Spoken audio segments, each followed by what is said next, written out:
All right, here we go. What began as whispers in the wild, villages raided, trade routes cut off, caravans left in only blood and destruction, has grown into screams of despair and anger. The realm gave rise to smoke and fire where it shouldn't have. We start off this mini adventure to the far, far northern regions of the spine of the world. We look closer to the Balduran Mountains that you guys see here. Once a proud home for many hill and mountain dwarves. However, decades of famine, dwindling resources, and a growing presence of hostile factions forced many of the communities here to move on to more pleasant and resource-rich lands. However, the troubles rarely came for the dwarves here. It was those who chose to settle here in their absence that were hit. An unforeseen union of kobold tribes, calling themselves the Cinder Scourge, rose to power quicker than any could have even seen coming. Many dismissed them at first as petty scavengers and thieves. However, their numbers and ferocity grew over weeks of unrelenting aggression. This kobold force now strike with precision and coordination that borders on military genius, or at least a heretical driving force with a purpose. Towns have fallen. Fortresses built to withstand long-term sieges crumbled into dust beneath the onslaught. The first to be hit the hardest, the city-state of Orenthal. At first, their resistance remained firm, but over time the consistency of assault forced Orenthal to abandon their homes and flee into the mountains for any sort of refuge they could scavenge for themselves. But from there, the Cinder Scourge only grew to consume several adjoining nations. The situation quickly became desperate for several. However, the emergency also turned that desperation into unity. A fragile coalition of surviving city-states was formed. You all represent a part of that coalition. The Concord of Orenthal stands as a force to oppose the will of the savage kobolds. The will to endure is what fuels your coalition. Your combined arms and the support of these nations joined together, showing the world the resiliency of those that chose to stand shoulder to shoulder with neighbors for the betterment of the world. However, even with such a response, the strength of the coalition slowly began to struggle again as the war only escalated. The general of the coalition was lost in battle only a month into the campaign. With no other military leaders to succeed him, the might of the Concord fell to the ranking officers available. One by one, officers falling on and off the battlefield, leadership became increasingly difficult to find replacements for. Over the months that followed, intercepted kobold messages stated even more support was coming their way, and that the coalition was only delaying the inevitable.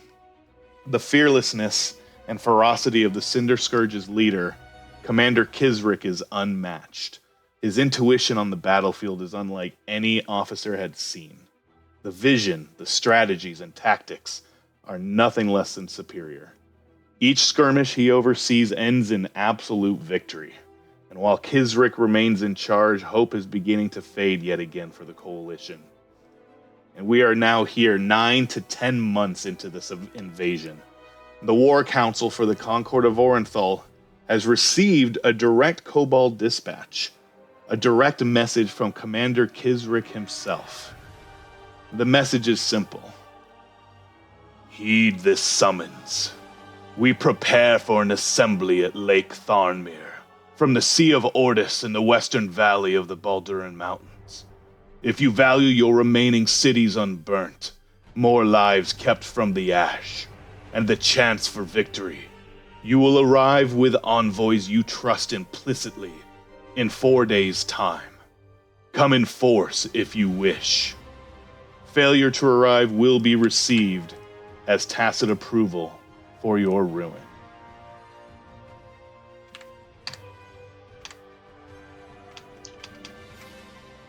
No explanation, no promises. Questions rose as to the authenticity or even the intentions behind the message. The acting military leader of the coalition, a Lieutenant Thane, after discussing with the War Council, has agreed to this meeting. He hopes to hear the kobolds out and see why their request to meet, and see if there's any path towards peace that can be achieved. And we now jump to the eve of this fateful summit. The Concord of Orenthal has reached out to you both and assembled you its chosen envoys. Each one of you three bearing the weight of the nation upon its shoulders. Your shoulders. And beneath your banners of your homelands, surrounded by your entourage of trusted bodyguards, you each make your way to meet together along with Lieutenant Thane to discuss just before the meeting is to commence. The air is heavy with uncertainty, and as dawn breaks over the valley, the mists on Lake Tharnmere begin to stir, like the water itself is holding its breath. We jump to Lake Tharnmere itself. We now arrive to present day as you all make your way by foot to the docks on the southern side of the lake. You each see the remaining forces of the Concord of Orenthal have arrived already and settled for the upcoming assembly. If you guys would like to come down here and just kind of place your tokens, general assembly area.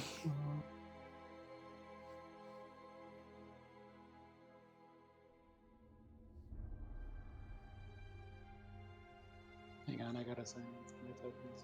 You're good. I do not. I just realized I did not make a token for this character. That's so all right. I will just. I didn't either. I'm just gonna use. I'll just reuse the one that I made. Oh, that's really big. Oh, this map is a little. Yeah, it's a little on the smaller side. Shit, how do I even make this smaller? You can just click on it, and there should be a resize box to make it smaller. Or if you want, I can just do it for you. Either way's fine. Here, I can even just give you one. I can give you one. Yeah, it's way too big. I got you.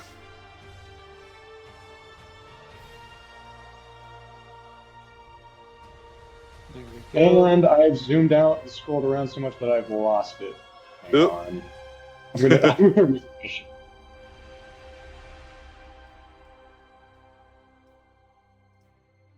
I have literally lost the map.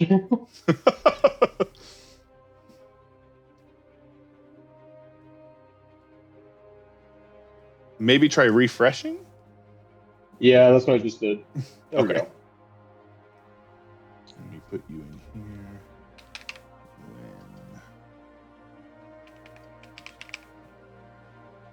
I'll just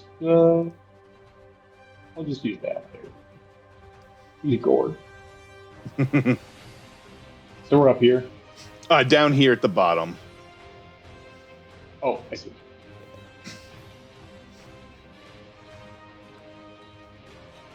Oh, you already made one for me. Never mind. Oh, no, you're good. You're good. So you all coming up to this assembly. Again, you all see the remaining combined forces of the Concord of Orenthal. Just over 1,000 soldiers and 12 warships anchored in unison, facing the empty valley awaiting the kobolds' arrival. And as you approach the command post, you see a human male, well-dressed, young and war-wearied, but stout in his appearance, Lieutenant Thane, discussing amongst his peers and pointing around before turning around and seeing you. And as you both enter, he stands at attention. Envoys approaching! And a company of eyes look to your direction as the remaining flanks stand firm at attention. Lieutenant Thane is the only one to break it to approach you, and with a look of desperation, but a slight hint of hope. And I would like you guys to introduce your characters and your entourage as you enter this assembly place. Whoever would like Zach, you want to go first? Yeah, I'll say, unfortunately, I haven't really planned out an entourage. That's all right. So even just a broad description of who you think you would bring with So- you is totally fine. So you see this very, very portly man, the definition of a teddy bear of a man. He is about 7 feet tall and is probably almost as wide as he is tall. He has a bushy mustache and some bright, smiling eyes. His hair is whitened a little bit, but he overall has this kind, almost grandfatherly demeanor. And he holds in his hand a small teddy bear. Now, walking next to him is a very large teddy bear, like one of those giant teddy bears you'd see in the store. And it has a clipboard in its little paws as it walks next to him. And following behind him are 2 actual people. One of them is a more a more, not quite rugged, but more young and chiseled looking gentleman. And there is another behind him as well. But everyone looks not quite like they're exactly meant for war. That's what I got. Awesome. So as my character approaches, and you see there is well, you're not really entirely sure how old this person is, but they are a bit hunched over, absolutely covered in bandages. You cannot see their face. The only thing you can see is their eyes. Even their mouth is covered. Looks like a man, based on the stature. Quite thin. One would be inclined to say sickly, based on his gait and how thin he is, as well as the hunch. You would know before you came here that this is a man named Carl Ald. Carl is the Minister of Magical Resources from his country, the Kingdom of Faust. He is, so in addition to the bandages, he is wearing a cloak. Is a very dark blue, almost kind of looks like the ocean at twilight. Not quite black, but definitely a very dark blue. And he is not speaking to anybody, you will notice. When his entourage asks him questions or is taking orders, you notice that he is opting to write right in front of his face with magical letters. And off to his left, there is a man, probably like late 60s, maybe early 70s. He doesn't really look like a man who ought to be an escort to a diplomat. He is wearing military attire, albeit very modified. He's bald, has a short beard, very low manicured beard. Everything else about him is not at all that. His uniform, it doesn't entirely look like it was professionally rehemmed. It has been taken, you can tell it's been taken apart and stitched back together by probably this guy himself. Definitely not standard uniform whatsoever, but it still has the red and the blue, like a dark blue and a bit of a maroon red coloration to it. And it has been restitched to look like a singlet, like a wrestling singlet. No pants, It is a one-piece affair. Comes down into like shorts, and he is not wearing shoes. Um, and then, oh, and on top of that, he is visibly very sweaty. It smells absolutely rank when you walk past him.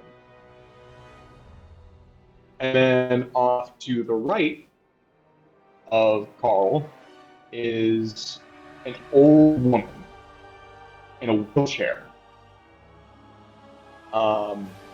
She is generally just giving people bad looks the entire time. She's not a friendly face. One would assume that her prowess is not in her physical abilities, given that she is wheelchair bound, as it appears. She is wearing a frilled red and white dress. And yeah, that is what the main three people at the front of my entourage look like, and the rest appear to just be soldiers. All right.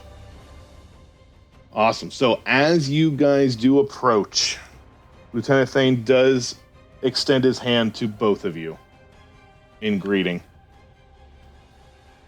Thank you both so much for coming. I appreciate the timeliness it took for you to get here overnight, but the Coalition certainly thanks you for your speed. Carl will take his hand and shake it very weakly and draw in the air between them with his left hand. We're glad to be here. Great things will be done today. I certainly hope so. I thank you so much for your openness there and your candor. And Mr. Schultz, is it correct? Yeah, Mr. Schultz. I It's very nice to be here. You have such a wonderful place. Well, we make do with what we have, but we thank you for this, especially considering the emergence of it. Please come further in, and he will actually go ahead and invite you all into his tent. The one is to the front, overlooking the rest of the lake. You guys have a very good view of the remaining soldiers that are here. Again, in force, ships docked in a defensive formation just off the coast. But as you guys kind of walk in, you're offered some food and beverages for your journey from some local servants, and they just admonish to you anything you might need in the interim. But when you guys are all settled in, Lieutenant Thane kind of joins you or signals to you to join him at a rectangular table, meeting with some other captains and lieutenants and sergeants of the Coalition when you're able and ready. When offered food, Carl will say, the writing in front of him, no, thank you. My physician has me on a very specific diet right now. I can never say no to. Awesome. As you settle down and kind of settle into this meeting, for a moment, you see some exchanging of paperwork and whatnot between the ranking members here. A few of them whispering between each other and their subordinates behind them. One of the captains pitches up. Lieutenant Thane, as the ranking member here with the authority of your uncle, the general, we have to be honest of the situation here. We do not know what the Cinder Scourge is bringing to this summit, nor their intentions. I must encourage to exercise full discretion and caution to the intentions behind this meeting and what may be said here with these. And he kind of looks to you guys for a moment. He just goes, with our trusted envoys, I can only hope the best are here to accommodate that. Lieutenant Thane kind of puffs up his chest a little bit. Yes, I am very confident our envoys here are the best. While I believe our time together has been short, it has been nothing more than miraculous to see the union that we've got up to this point. And I feel that these envoys are absolutely the ones to make this position of peace possible. I only hope the leaders of the Cinder Scourge will find likewise ground. And with that, he kind of looks briefly, and he looks up to you both. Mr. Farnes, now, did he accompany or travel with you, perhaps, towards this summit? Referring to the third diplomat. I will write in front of me in large golden letters, he's not here. Yes. The sergeant at arms will kind of speak up. Well, I thought we were bringing the best of the envoys of the coalition. In 3 nations united, why are we missing one? There's a little bit of chattering amongst the table. The lieutenant just raises his hands. Nonetheless, we need not worry. Something about a terrible stomach bug. Poor man. Nobody likes being sick, do they? Well, I certainly hope that he will still be able to make it in due time. But I am still confident with what we have brought to the table. I feel that there will still absolutely be strong terms that you two can provide. Perhaps Mr. Farnsnell will find his way here soon enough to continue these proceedings, but we will absolutely continue to meet nonetheless. Is there anything else, Captain, before we continue our setup and preparations for the meeting? Captain looks up again, looks to his subordinates. They shake their heads. No, sir. We are ready to go. We are in a standing formation. Our navy is docked. Armies are positioned across the valley. We are in a sitting position here, but unfortunately we don't have many options as we are deep into this valley. It has been combed over for any remnants of the dwarven civilizations here, but they have long gone, so there's nothing else here. There's no other potential innocence of life here, aside from those that left in desperation. The lieutenant kind of nods his head. Very well. You all may oversee your preparations. We will leave the envoys to their preparations as well as we wait, but until then we will maintain a holding pattern. We will continue our course of action until we hear otherwise. Thank you, gentlemen. You may be dismissed. The rest of the ranking officers kind of stand up at the table. They kind of give you both a solemn but sincere bow and a salute. As they make their way out, you see Lieutenant Thane kind of take his stuff, whisper something to a secretary of sorts, and then just kind of proceeds to walk up beside you guys. Well, I guess we are waiting here for more news, but until then, feel free to get accustomed to the grounds if you wish. I foresee either a trek from the north of the northern pass. They might come by the river. They may also come from the far west. We're not entirely sure on their approach. We have scouts at every location, though, to alert us. So feel free to, at least for the time being, gain some rest, take some solace in this quiet time. Whatever you would like to do in your preparations.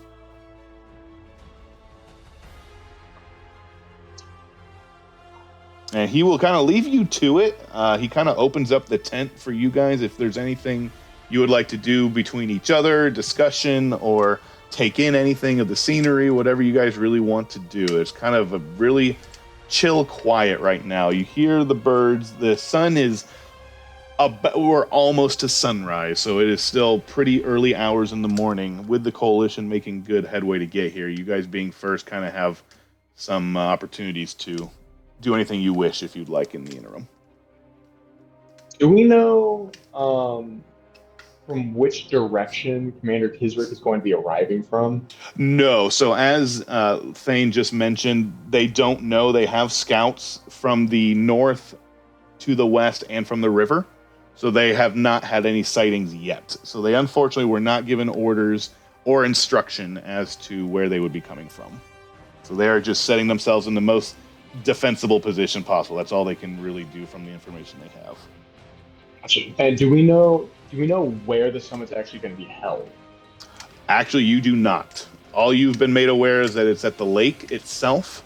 Right now, you are on the docks. If you're looking at the map itself, imagine there's the mountains that you kind of see towards the top of the picture. Imagine more of that also around the majority of this picture, as you are in a valley surrounded by mountains. Within this particular valley, the only extension out of here is through my horribly put in blue block that you see there. That would be just serving as the river coming from the sea to the east. So as of right now, everything in this case is open. It's just a small island in the center, that black square or that black odd shape that you see in the middle. I just covered that up. That's just a generally overrun with weeds and flowers and whatnot island. So nothing else there specifically. It's just all green and hilly valley leading into the mountainside around you. Understood. What do you want? Okay, so Zach, remind me. What is the name of your character and his country? Mr. Schultz. He's not really from any particular country. He is a guild artisan and merchant, so he travels around everywhere. But he's got his fingers in a little bit of everything then, because, running a guild and merchant business. Mr. Schultz is the world's greatest toy manufacturer. Interesting. The great. Namely, he makes teddy bears.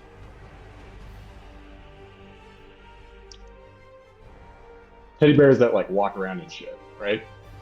Well, there's one walking around next to him, but he has just like a regular one in his hands.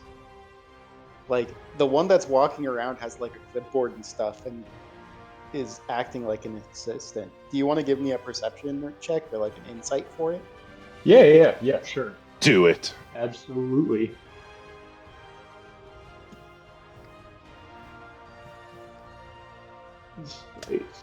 Oh wait, no, wrong character. Oops. There we go.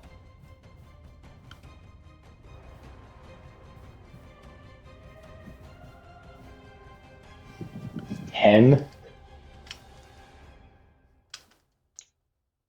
So you know that some artificers have the ability to make homunculi to help assist them. And this walking teddy bear is his homunculi. Sorry, I'm taking notes. Alrighty then. And do I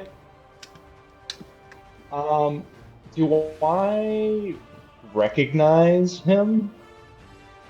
I mean, I'm assuming we've seen each other around before. You have been in communication off and on. Okay. Maybe from a distance, not as much, but you absolutely are aware of each other, and you have worked with each other throughout the course of this war. Okay. John, please keep in mind my character's backstory. Okay. And what I'm actually doing right now. Okay. You remember it? Somewhat. I will refresh myself, but yes, I will. If you need to message me too on anything in particular, you can just direct message me. But you get why I'm asking this, right? I believe so, yes. Okay. But as we go, maybe remind me. But yes, that's fine for now. Could I do an insight check to see if I get the vibe of like how well I know this guy? Yeah, you can. And Zach, roll a persuasion or deception. Just don't tell me which. And just tell me Okay. your values for each. Hang on a second. That's a natural 20, 23. Okay.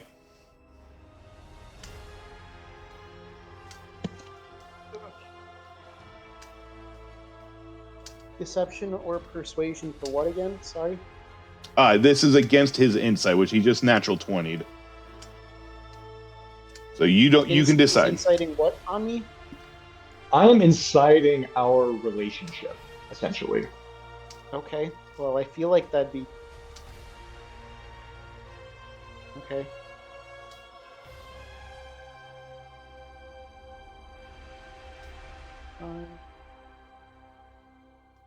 That is a.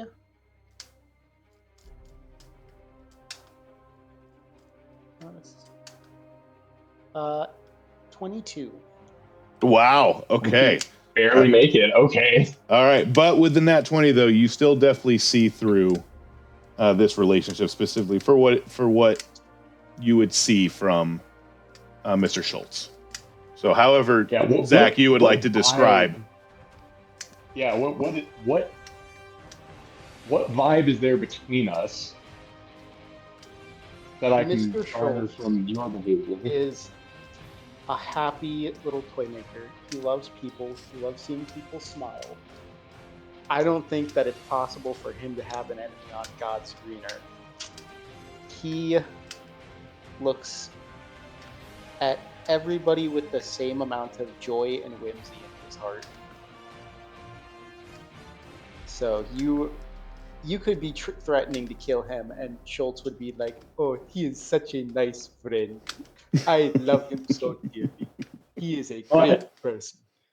In that case, I would, Zach, you would know this about Carol or Carl. So Carl was recently, within the past couple months, injured in a magical accident. That is why he has the bandages. He is afflicted with a necromantical disease that seems to have no known treatment for it and is slowly dying. In his work everybody needs as something to hug on during the night when they feel alone or afraid. Here, you have not been doing so well lately. Take a teddy bear. He will help you.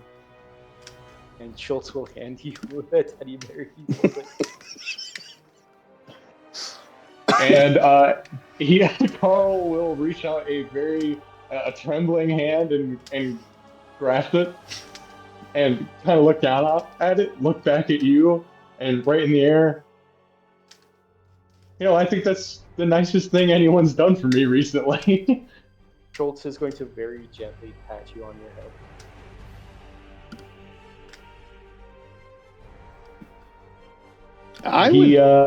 Oh, go ahead.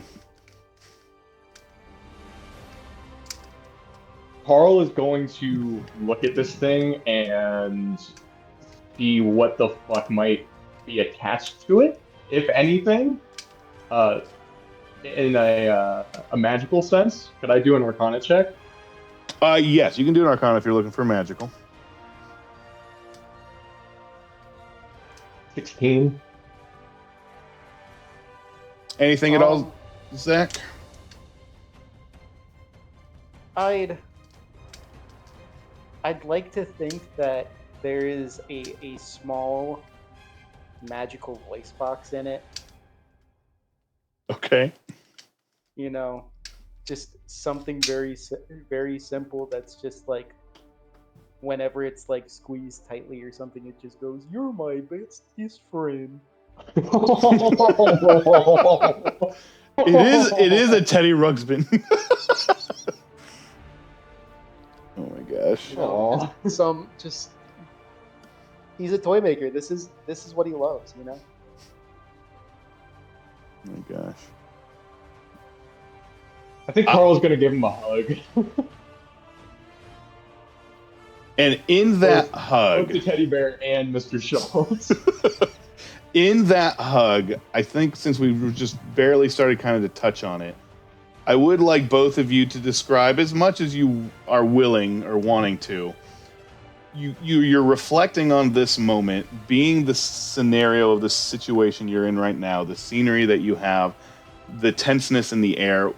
If you guys are reflecting on what exactly brought you guys, what happened to you yourself, or your nation or faction or otherwise, from the Cinder Scourge specifically, that brought you or your nation or both to joining the coalition. Whatever you guys are willing to share. Above table. Well, as the hug ends, Carl is going to push off a little bit to make a little distance between them so that he can write. And he's going to write, I fear this may be the last nice thing either of us get to do for another person in a very long time. You And don't have to worry about that. There are always nice things that can be done. and he's going to write again in red dripping letters. Will Kisrick allow that?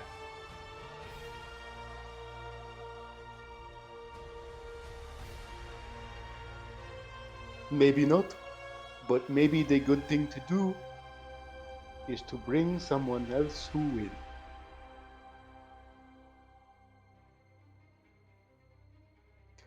Someday Go- I would like to see one of my teddy bears in the hands of a small, smiling kobold child.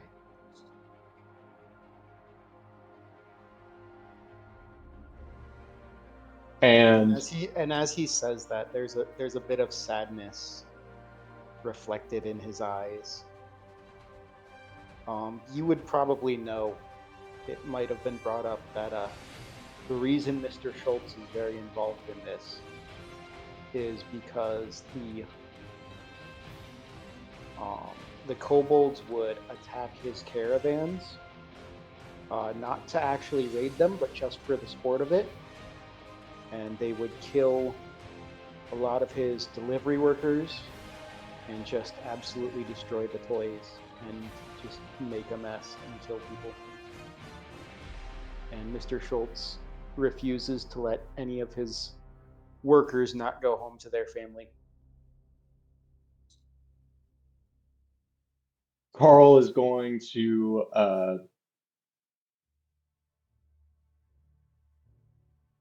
write in a bit of block lettering, very, very easily read. Mr.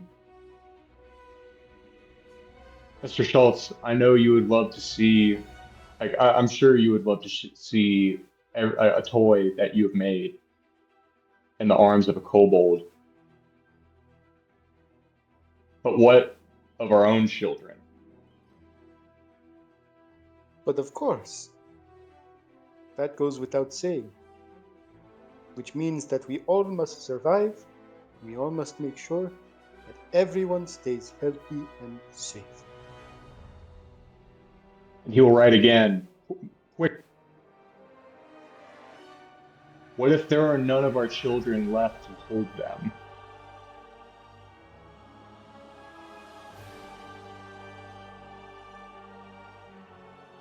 You speak as if life is certain, and it never is and never will be.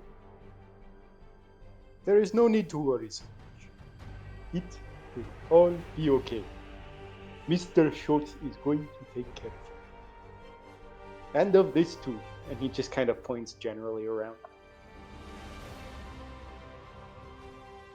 As you look out, you see Lieutenant Thane actually making his way back up to you guys. And he just goes, yes, quick point of order. I did ensure with the Commodore that we would have outfitting for you in case a ship was needed. I'm sure my carriers alerted to you to some options here. We can absolutely outfit a personal ship for you and your entourage. We have 3 different options here if you were interested. And he'll just kind of go over kind of what we discussed over Discord and whatnot. But since you two are the ranking ones here, you can kind of decide if you want to go with the Corsair, the lighter, more nimble, lightly armored and firepower, the Galleon, just kind of the modest all the way around ship. Then you got the Man of War, which is very slow and crawling, but it is armored and armed to the teeth. So any of those options you guys would be interested in choosing for yourselves. I was hoping for the fast and maneuverable. So are we all going to be on the same boat, I guess is my question? Yes, unless you choose otherwise. If we're all going to be on the same boat, then for Brent's sake, I think we should take the Corsair. The quick I agree. I agree. Okay. Since he's not here. All right. And with that, Lieutenant Thane will say, absolutely, we will get that taken care of immediately. To which, within just a matter of minutes, you already see a singular Corsair ship docking along the side outside of your meeting place. And as he does so, as your ship is anchoring, you see a horse coming up from the north, down to the south, up towards the southern docks on horseback. It's carrying the banner of a coalition force member. He runs up, he goes, Lieutenant Thane, he says, report, sir. He says, yes. Soldiers approaching, followed by ships coming from the river. He says, thank you, sir. And immediately you hear another whinny coming from the south. Another rider. I report from the north as well, sir. Foot soldiers as far as I can see. They're heading this way. I'm afraid they come to post from both sides of the valley. Lieutenant Thane just kind of looks briefly out across to everyone and looks to you two. I hope you're ready. They're here.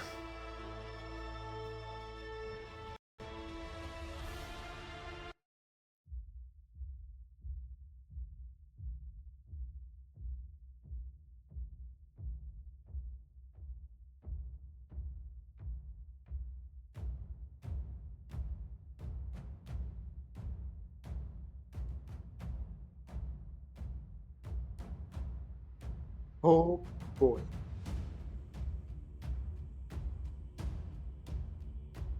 This shall be very fun.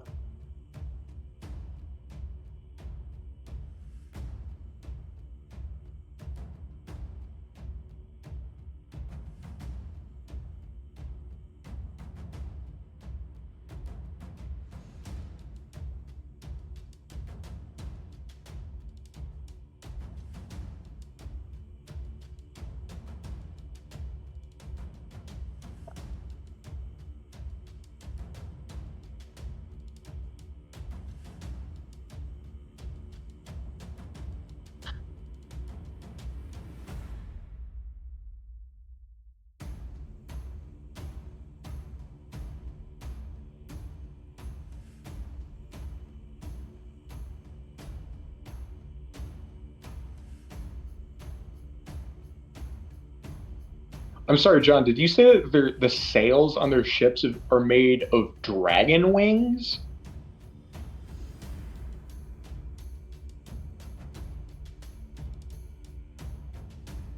Mm. Oh, gotcha. Okay. That'd be pretty fucking metal if they're literally made of dragon wings.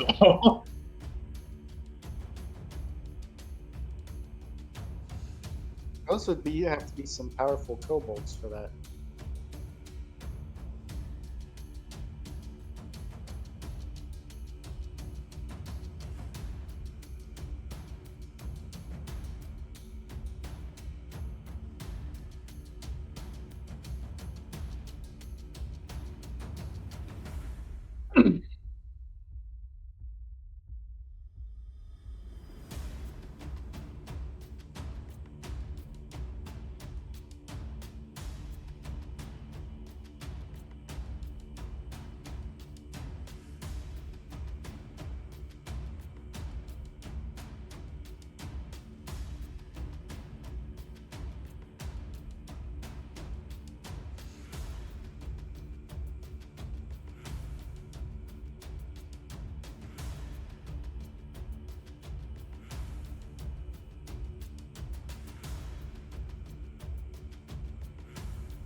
As they arrive, Mr. Schultz, you will notice that Carl, his back is straightened and he is standing straight up. And his eyes are very intense.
I'm gonna look around, see who the helmsman is. Where is he at?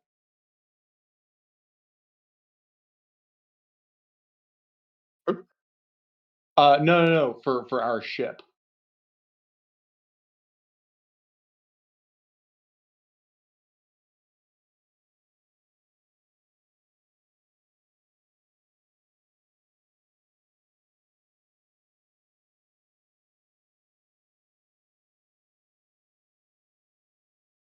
Okay. When you say you, are you talking about mine or both of us? Both of us. Um, I will look at. Um, I will look at. Hang on a second. What's this guy's name again? Uh,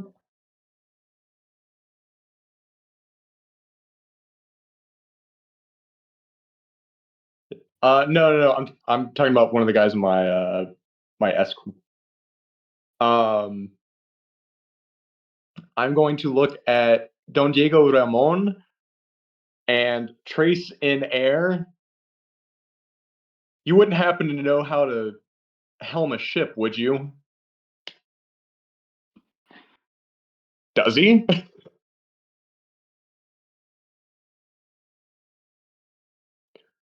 I um, Someone would be able to. Okay. I I'm have just gonna say, traders here okay. Well, who then in are that case, quite I guess he'll used to say sea. no, and someone else will say that they can. I'll turn over to Mr. Schultz and trace with my thumb in the air. Do you mind if my people helm the ship? No, no, feel free. Wonderful.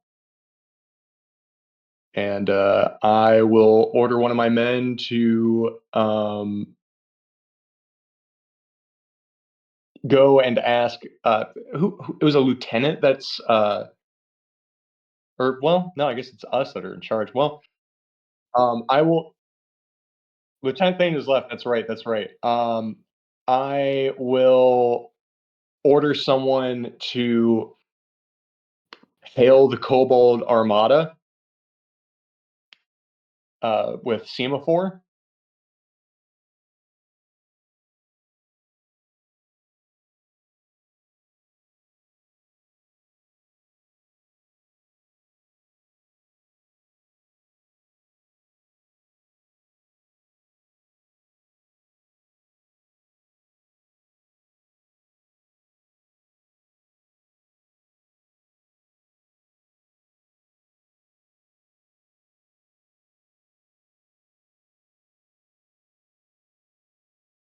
So they do not respond to the hail.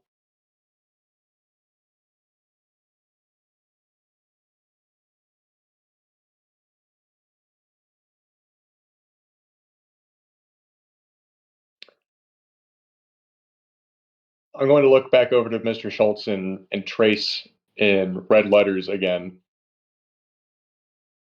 Look at how they dismiss us.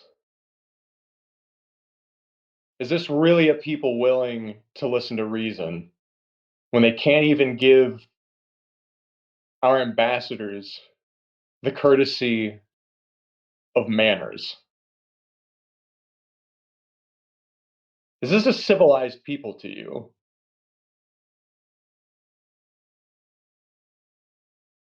Do they look like they want peace? It is not good to make it about race. They are people just like us.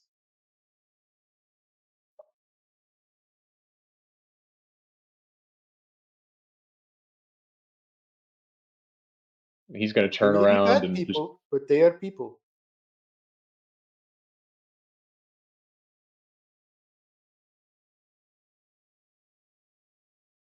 I'm going to trace an air in red again before walking away. I'm going to let it shimmer in the air and then disappear as I walk. You would do well to remember that there used to be dwarves that lived here. Dwarves there are no more.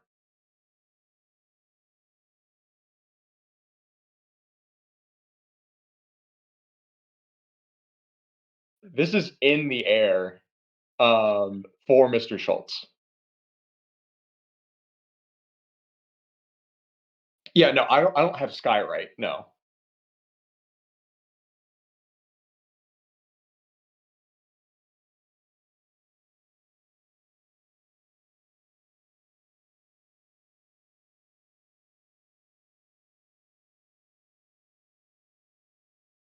Schultz is sewing right now. Just offhandedly sewing and waiting to see what happens. Have the kobold ships made any attempts to communicate?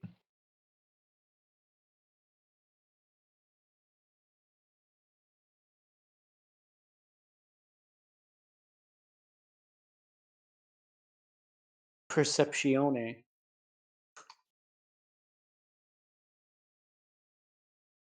I am trash at that. 14. 6.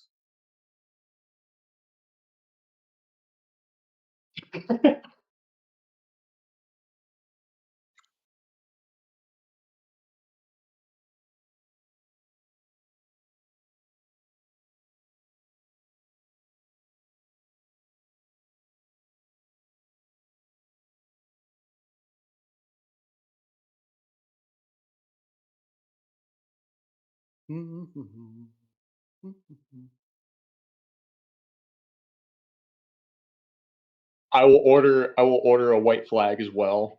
But as that is being waved, I am going to walk to a raised position on the deck and write in large letters in front of me for the entire crew to see.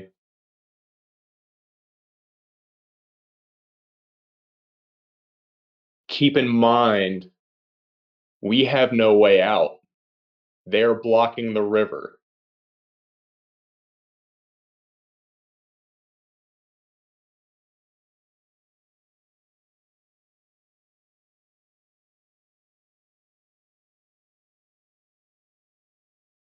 Do not forget these hostile positions that they are taking. These are not,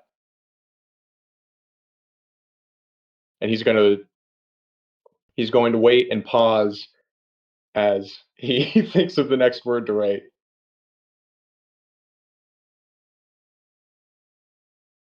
These are not friendly positions that they have taken within this lagoon.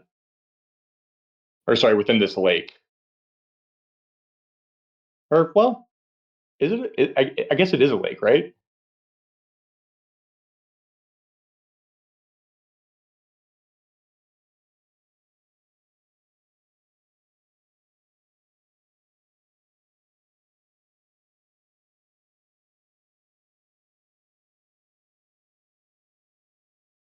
And I would like to make an insight check on the crew. How on edge are they?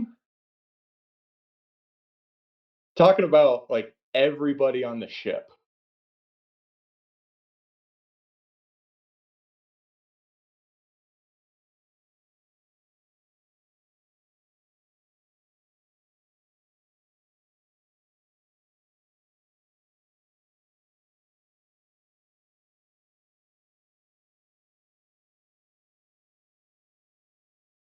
Gotcha.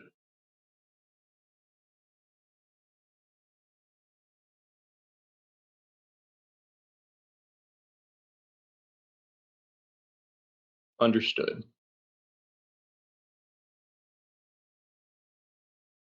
Gotcha.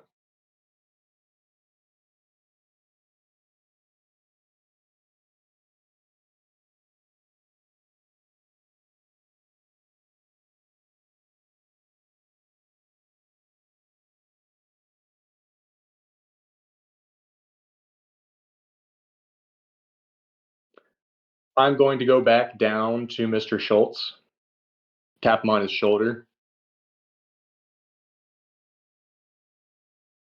Does does he look up from his sewing or no? What is the issue? Yeah, what has Mr. Schultz been working on? He's been making another teddy bear.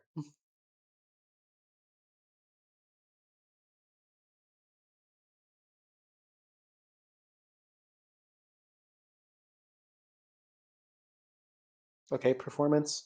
Oh, that's not good. Do I have advantage? Seven. Okay, there we go. Much better performance. That's a 17.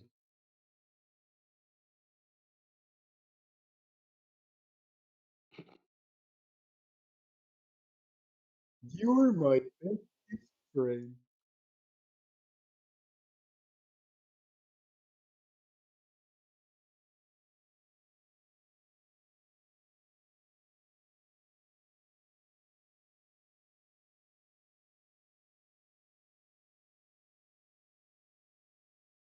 Okay.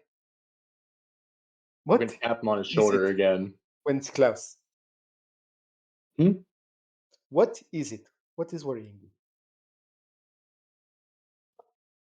I'm gonna write in white letters. Uh, we're being hailed. They've waved the white flag. I think it's time to Oh, go. then we'll But go say hello. but our third man is not here yet. What are you talking about? There is you. There is me. Mr. Schultz pulls out a gun. There is three. Pulls out a gun.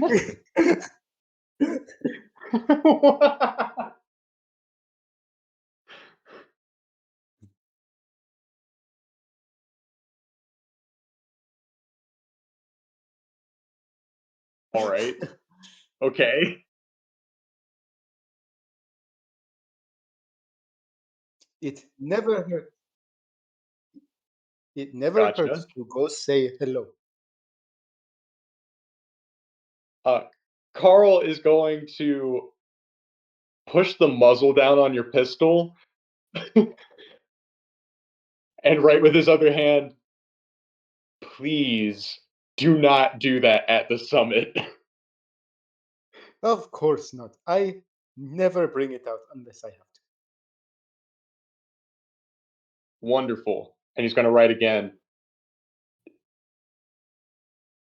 Do you rem- rem- ah, do you remember what the letters said?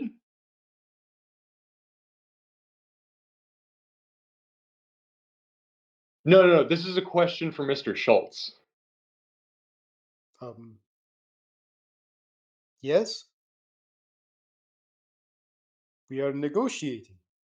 Please recite to me what the letter from Commander Kisrick mentioned about absenteeism.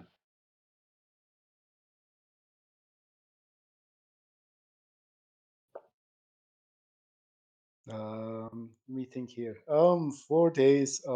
Failure to arrive will be received as tactic approval for your ruin.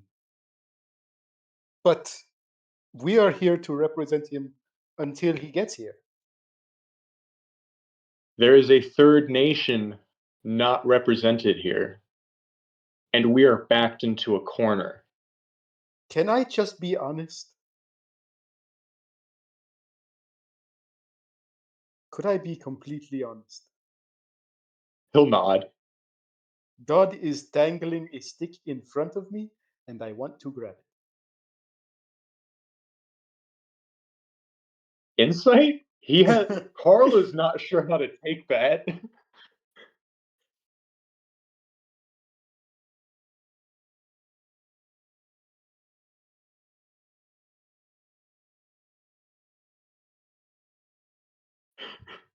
15? That is my in character way of saying that the DM is giving us something, and I want to see where it goes.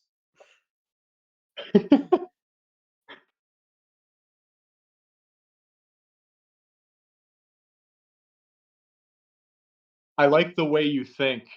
I'm not sure that I would like to be there when the stick gets grabbed. Let's go.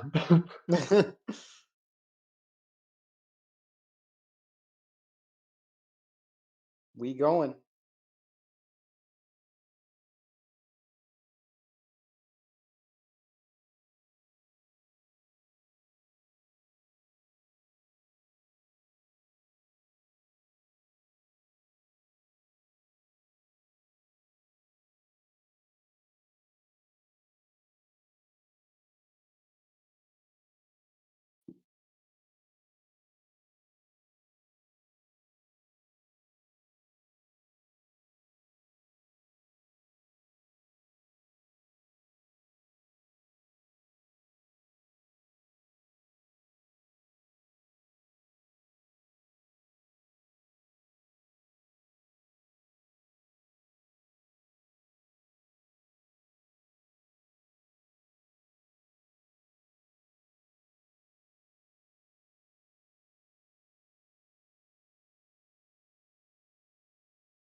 Uh, Mr. Schultz is going to yell out in Undercommon. Huh. Uh, Hello, how are you today?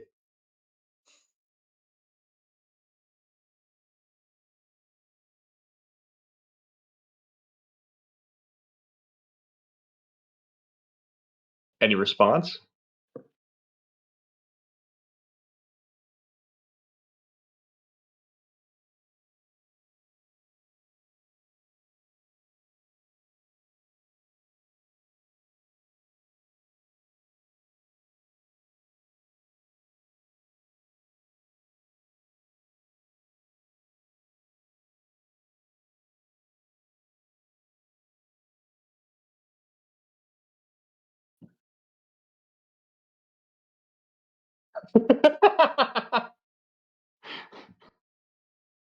And that's in Schultz will common? just go to regular common. Ah, of course. How are you today?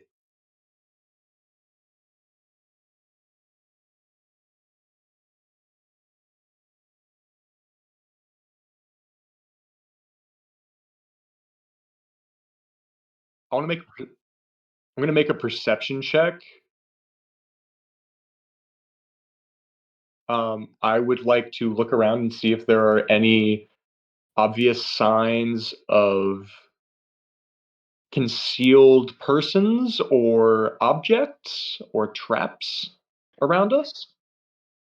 And as I do this, I'm going to use my hand, like my left hand, to make a physical wall between Mr. Schultz and I's faces, and I'm going to come up close to him and write in very small lettering between our faces, "They're a Trapsy folk." And then I'm going to look around again.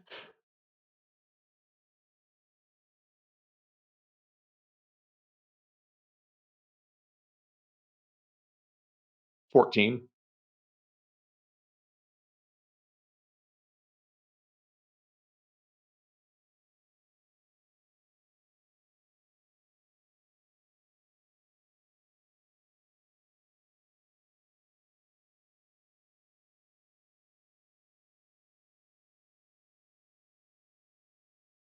Okay.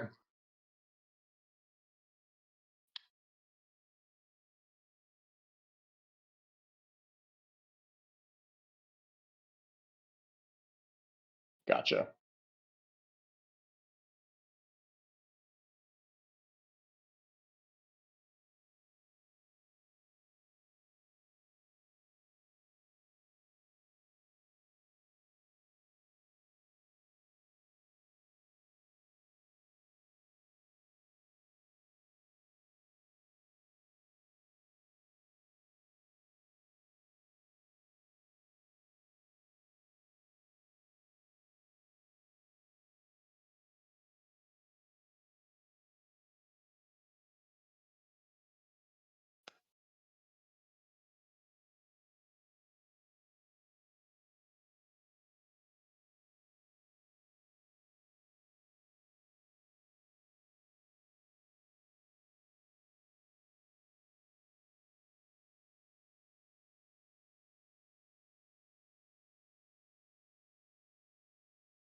So as we are walking through this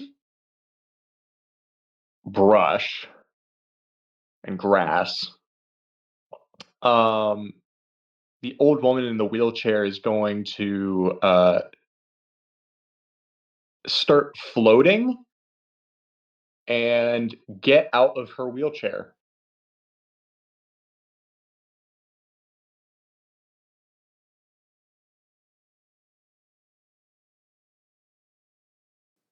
And that is how she will locomote for the rest of this. All right.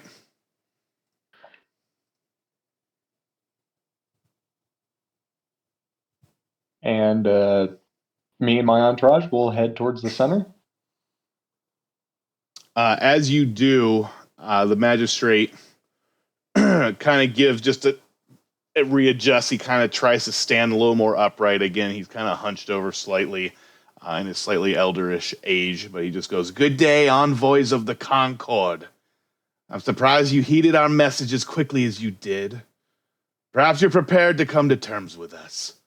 The commander did provide terms that you were welcome to bring force to this summit, but where's the rest of your coalition?"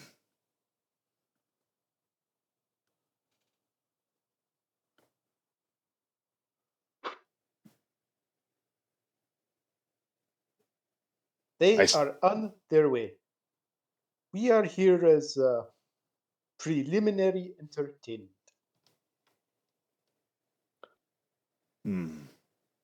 Carl is going to write in the air. I have not heard from the other representative since my first departure here. There's no word on them leaving. They're what is it? Fuck. Shit. I'm lost for words. Shit. What is the word?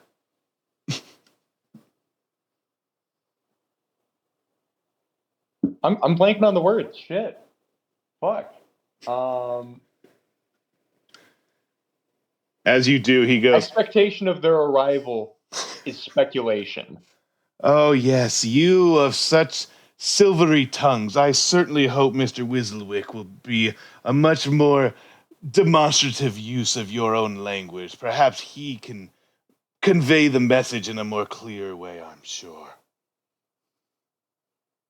I hope he's not too much longer. But you are here. Now we might as well commence." And the soldiers around him will kind of take now a attentive stance. They will pull their spears now up vertically. They will stand at attention in a semi-arc around, not exactly you guys, but around their magistrate. But he will just go ahead and continue. The Cinder Scourge is prepared to lay down conditions that would benefit everyone here and now. Even you simple-minded mortals will find his demands rational enough to come to terms with. Commander Kisrick wants the fabled element, the Nexus Shard, specifically the one made of pure amber. Its very existence offends us in our way of life. His lordship demands to oversee its retrieval, an imminent erasure from existence. As part of our terms, we do require 3 things. 1, you are to personally obtain the Nexus Shard by any means you see fit. 2, once you have obtained it, you will return the Amber Shard to this very spot where we speak now in no later than 2 sundowns. 3, you will allow myself and my constituents to oversee the Nexus Shard's destruction. Once and for all. You will all be permitted to oversee the process to ensure we uphold our end of these terms. Can I do a history check on what this shard really is? Yeah, same. Yes, you can both do a history check.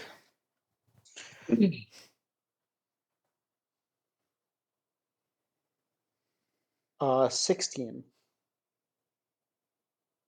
Okay. And Joe? 11. Okay. Wenceslas, you've never heard of such a thing. To your mind, it just sounds like a fabled item of legend. Mr. Schultz, you have heard talks in the past of elements foreign to these planes, specifically, obviously, the material that you are a part of. But there are rumors of being these dwarvish lands that perhaps there was time of great discovery from the mountain giants here within the Balduran that in their efforts to dig up resources abundant for serving their god and sacrificing to their god Moradin, that several gems were of a precious nature. But as far as you are aware, you've not heard of any names or titles otherwise given to these. That's, I would say, for 16 is what you gather.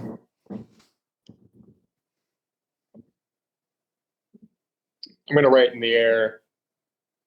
Okay. You expect the people you have been slaughtering the past nearing on a year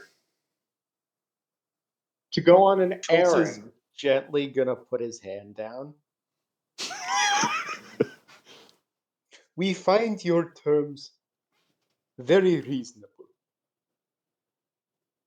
But what exactly is this shard more than just a little bit of a collector's fancy, considering how much you want it destroyed? Well, yes.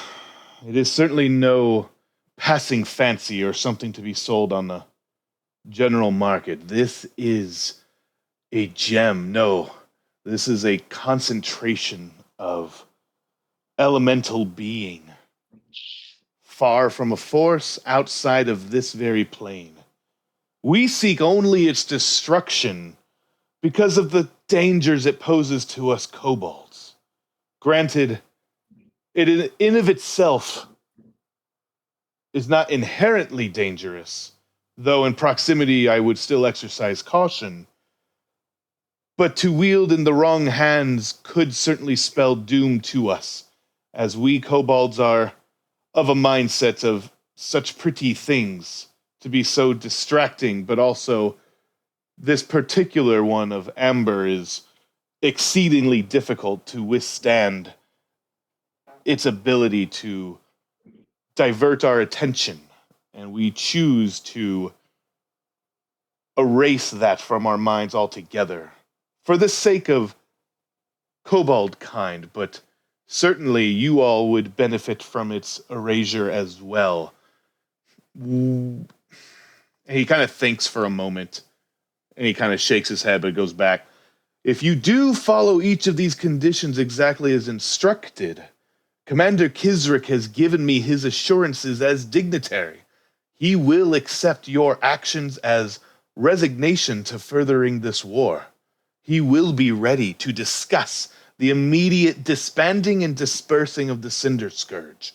It would commence following the completion of this accord without condition and never to gather again.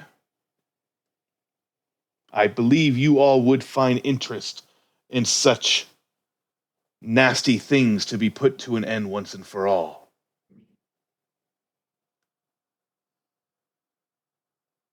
And of course, there are no qualms to put this in writing. Of course. We can have an accord in writing. We can sign it together. However, Very good. I should let you know, and he will actually immediately order a scribe to his side, who will also begin to start jotting down furiously. The teddy bear homunculus is going to be interacting as well as the scribe for Mr. Schultz. Carl is as little as he can emote, visibly confused and beyond insulted. He's going to write with his other hand, which is free. What was the point of the war if you could have asked for this the entire time? We did not have access to the Balduran Mountains because of the dwarven presence that was here before. However, with their escape, it did present us an opportunity to eradicate it ourselves. However, we did not have the force to contend with it. Hence why we grew. However, like most things, those that escalate in size also escalate in attention. Our movements did not go unnoticed. Unfortunately, there were those who hindered us from finding our way, which had to be put down, of course, but you must understand, this has been our mission, strictly from the beginning. However, the non-stop aggression has only given us pause to consider why else they would be here to begin with, and why you would still show yourselves at such a dark hour and an emergent hour. But I feel that in this time of desperation, a solution can still present itself. Hence why the commander is willing to come to these terms for the betterment of us both. Why has the commander only now decided that terms such as these were even an option? The terms were drawn up in such a timing that now, should you refuse them or fail to comply as they've been outlined, he kind of takes a look around the area. The only thing that would be left behind in this valley will be your regrets at not securing peace in this region. You understand that the general does not take chances with his army, at least a wise one. Several kobolds start snickering amongst the assembly. That is why. He's going to trace in the air again. Forgive me, Ambassador, but you've misunderstood my question.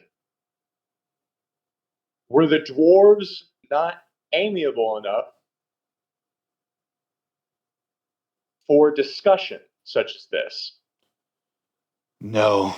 They rabbled behind their fortresses and their walls. They did not seek such pleasantries. They merely sealed off. No further discussion allowed. Our mission was clear. But at the time, we had not the means to assert our request with a stronger hand. Only as of late have we found the ability to make our requests known more understandably so. And above table, DM.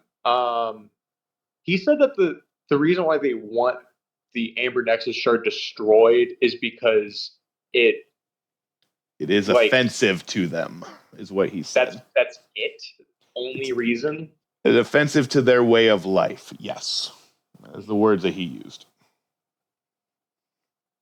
Which is offensive to their... He did, in describing a little bit more of the Nexus shard, he did say the elements for their kind was very strong, which is another reason to add to their want of destroying this shard, is because it is very resistant to kobold ways and their interests. In fact, to the point where they have a difficulty resisting it. So, okay, so it's offensive to their way of life because it obsesses them? Am I understanding that correctly? He didn't really bring it down, but he more or less was hinting at the fact that they were losing their own force of will because of this shard. Gotcha. Kobold kind itself has been hindered because of the very existence of this shard.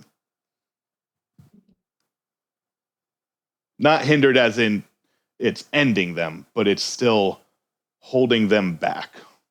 Yeah, but it hinders their their free will, or basically weaker? Okay. Yeah, basically the free will is Gotcha. The words that the magistrate used.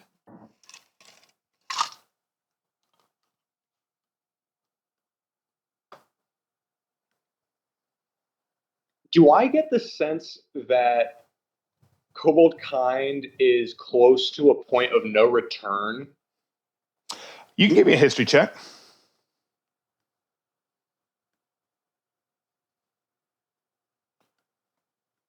Are they... Clearly, they're willing to go to war at the moment to get rid of it. Mm-hmm. But, is this, the last dying gasp of Kobold kind before they lose their agency? Is more of what I'm thinking about. That's a 15. Okay. I would definitely say with a 15, you definitely get that a gathering of this size is very much unheard of in terms of their numbers and their size and their resources that they have accumulated in this route, and that an army has not necessarily been found. It has certainly been more of a rabbling or an organized underground mafia or a cultish type of mindset. That you've certainly seen. This extent of an organized, militarized version has not really been seen or heard of in a very long time. The actual abilities of these kobolds, though, that have also unified themselves in such a way is also relatively unheard of. They've certainly seen in the cultish mindset that, the one of us mentality. But in this type of organized fashion, this has also been unheard of. So the result of this organization and this driving mission is certainly curious because it's not been seen or heard of in quite some time.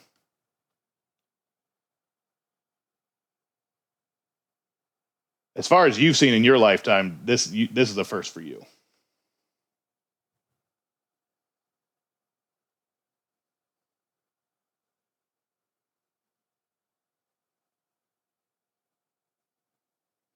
I'm going to look over at Mr. Schultz. Actually, I'm going to look at all three of the people here and Trace in the air.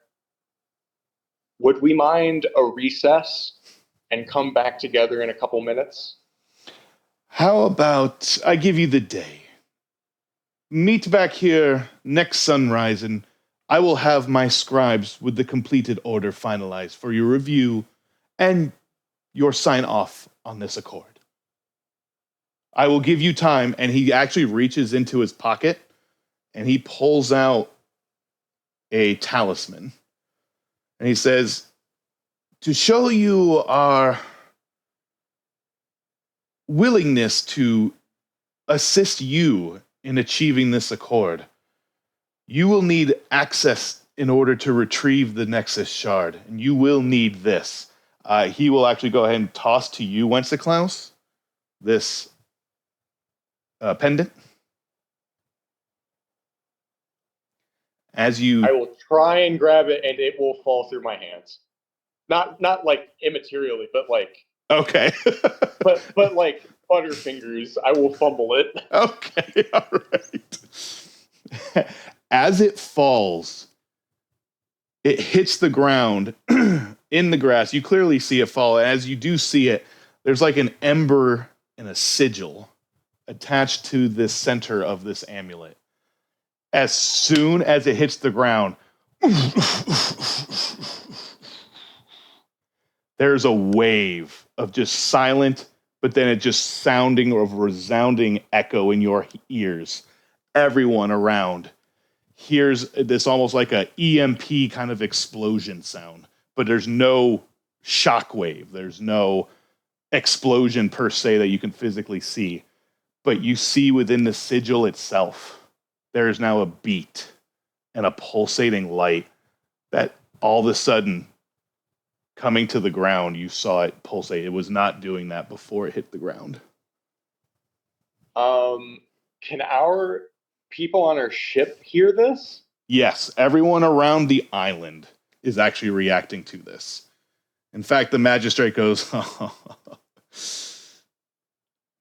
it is close. This will give you the ability to be received and allow you easy access to obtaining the shard. Feel free to have your scribes study it. Take this 24 hours. They will confirm for you what it is. But you will need it in acquiring the Nexus shard. I assure you of that.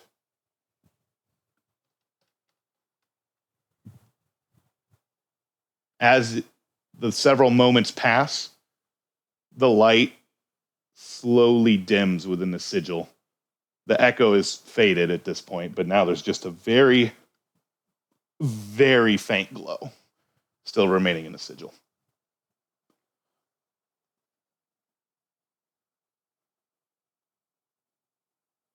Carl is going to use minor illusion to give a big thumbs up to everybody off on the boat, just as a reassurance, like we're all right. The men are very confused and settled, but they settle down, seeing your response.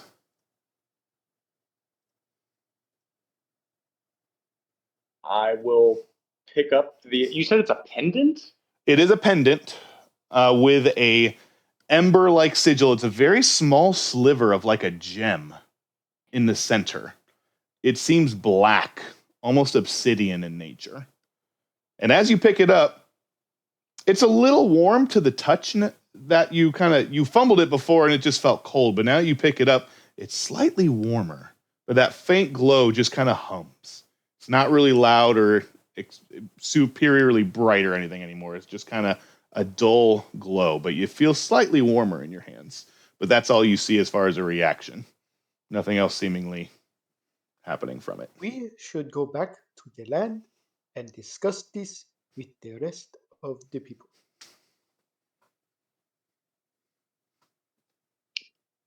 Agreed. Agreed. You have 24 hours. I will see you next sunrise. I shall see you tomorrow. He immediately just spins. And Schultz is going to reach out a teddy bear. He goes. He actually is this the new teddy bear you just made? Yes. Awesome.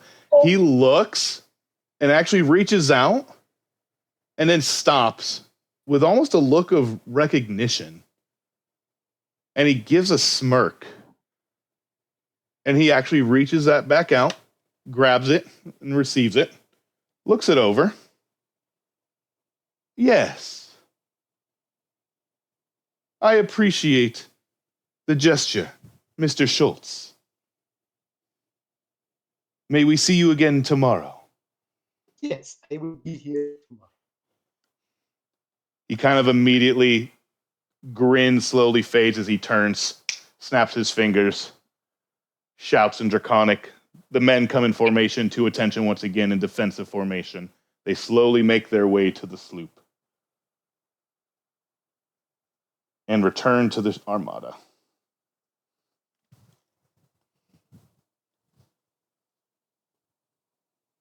You all are on the island. What are you doing?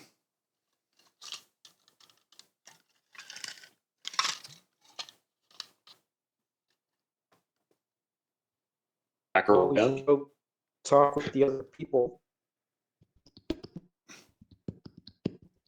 All right. Yep. I guess I get back on the boat. Okay. You do see Lieutenant Thane under escort, and he actually now also proceeds to ride up on horseback with his general's bodyguard, and he will dismount and receive you back on the docks. And he will come to you. What happened? Was there any talk of peace?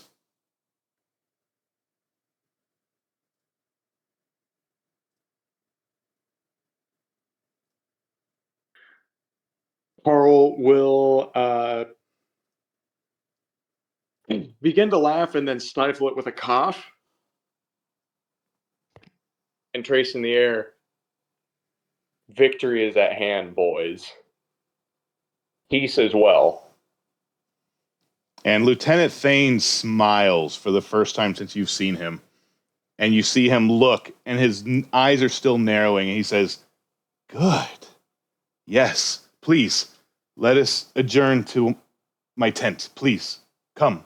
And he will just immediately just have his guards immediately just kind of patrol the area and furnish the tent to meet with you all again. And as he does, he says, "Please, come sit. I want to hear all about these terms."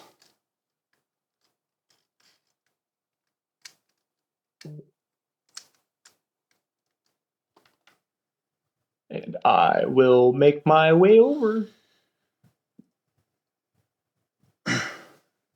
And so will Mr. Schultz. As you do you have the sigil, Wenceslas? Yeah. Yeah. Okay.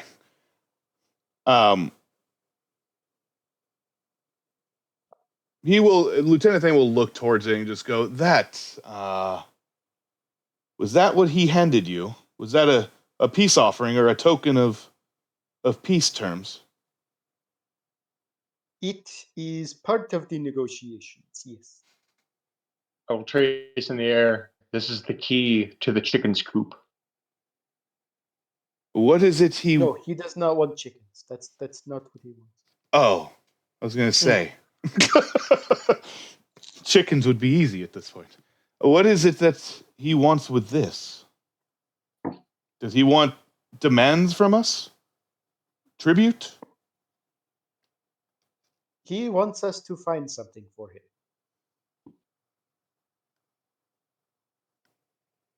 Okay. There's some sort of resin shard thing that is holding his people hostage, so to speak. In doing so, it will free his people and free us from his threat. Without condition? We retrieve this shard and he goes home? We retrieve the shard, we get to watch him destroy it, and he goes home. Yes. Well, I am not aware of this shard, but I can get my men on this. And he will actually go ahead and immediately dispatch a rider. He will just say, "Get my arcanes on this. Bring their books with them. Come back here immediately." And they ride out immediately back to the coalition force. Actually, at that, I will... Hang on a second. Let me check my spells. Hang on. Okay. I am going to say no, not necessary, and I'm going to cast Detect Magic on it. Okay. All right. As you cast Detect Magic, you see Mr. Schultz is glowing majestically with the presence of magical items decorating him from head to toe. First and foremost. You also do see slight magical presence overall in the general vicinity, certainly just because of what emanates from the sigil, which you certainly are getting a strong sense of. Sorry, I'm trying to picture here. This would be a strong sense of conjuration and. Conjuration. Oh, mother of pearl. Sorry, give me a second here. It's one other. It's kind of a combination of, so I'm just kind of giving you both. Conjuration and enchantment. Enchantment. Okay. Enchantment makes more sense. Okay, so I will tell everyone that. Lieutenant Any Thane. idea what a Go ahead. I will write in the air in sparkly gold lettering. Any idea what conjuration could possibly have to do with a key? Which is what this seems to be based off of what he said. Should he be telling the truth? Which actually, that's the other thing. That's the other thing. I would like to make an insight check. Are these people lying to us? I'll say, yeah, you can just have made this insight check during your conversation with them. So go ahead. That's fine. Yeah, sorry. I definitely should have asked that earlier. Being an envoy, I will give you advantage. Okay. 22. 22. You were getting very direct signals from the magistrate, certainly the kobolds around him, but from the words and the gestures itself, the magistrate was being very upfront with you. From the magic alone, you already are detecting a very strong, unnatural elemental presence coming from that gem, the likes of which do feel inclined to match with what the magistrate was stating.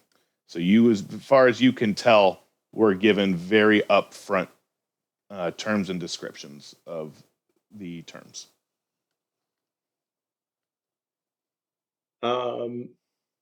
Yeah, I will say, on second thought, maybe you should fetch your sorcerer, your wizards. I would like to get a think tank on this. I agree. Magic is far beyond my capabilities, but I am glad you all are here as well. Schultz is going to pick it up unless somebody stops him. I will hand it to you if you reach for it. Schultz is going to begin ritual casting Identify. Oh, okay. Oh, okay. Perfect. So you ritual cast this. 9.5 minutes in, you see 3 robed men carrying long scrolls, tomes carried on their backs, wheeling in almost a cart of knowledge behind them. And immediately Lieutenant Thane goes, hold. We have it under control for right now. Just stand by. Basically, let him cook. So you identify and you spend the 10 minutes going. You get already an understanding of what you were expecting from Wenceslas. And as you go in, your mind is immediately almost teleported upon completion of this ritual. Your mind sinks into the sigil.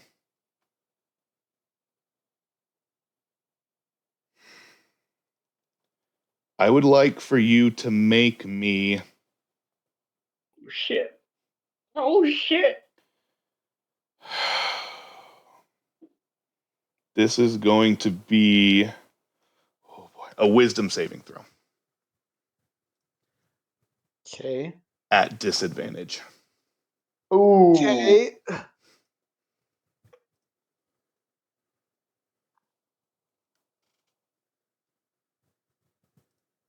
That's a nat 1. Oh, Oh okay. gosh. Cool. Oh my god. It was a 10 on the first roll.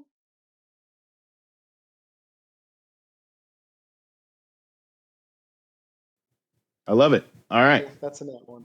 Okay, now one. Your mind has escaped you. You and your vision and all that you know is sucked into this sigil.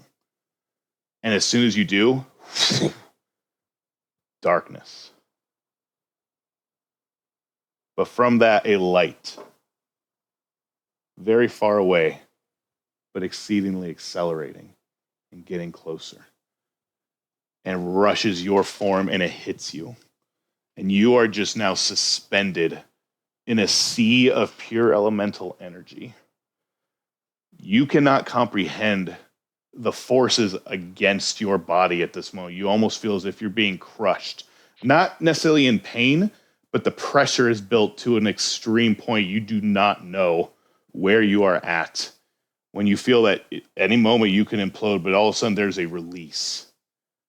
And there are just now multiple lights dancing around your body, all of them carrying a different code and center to it. One of each different element that you would assume would be natural in its form. But the radiance of these elements is so powerful. You cannot even fathom what it is you're just visually taking in this moment. You see multiple different colors. You see obsidian, opal, quartz, but you also see one of amber. The one that obviously catches your eye. And as you focus in, it seems to reveal itself to you. The sigil, now glowing with almost a divine radiance, almost like it's reacting. And you see the amber begin to shake, and it begins to grow. And as it grows closer, you see in your mind another plane of existence entirely. And you are witnessing a combination of the elements now existing, not on your plane, but others outside of your realm and your knowledge. They are formulaic. They are conjoined together, and they now exist consciously with themselves. You see titans, almost 100+ feet tall, a multiple combination of elements moving about in unison and reacting to one another. And there is one you see 80 feet tall, a gigantic mountainous ice form with a gale of wind circling and swirling around it. Ice chunks broken about but floating around its form like a typhoon covered in water and ice, and is just looking around in this moment. And in its confusion, it immediately locks eyes with you, Schultz. And it looks directly into you. Oh my. What are you doing with that? Give it. No. It is not for you to decide. Give it to me. And immediately he reaches his gigantic titanic claw towards you, and You are thrown back, and you are back in the tent. Ugh. That was weird. What was weird? There is something very evil looking for this.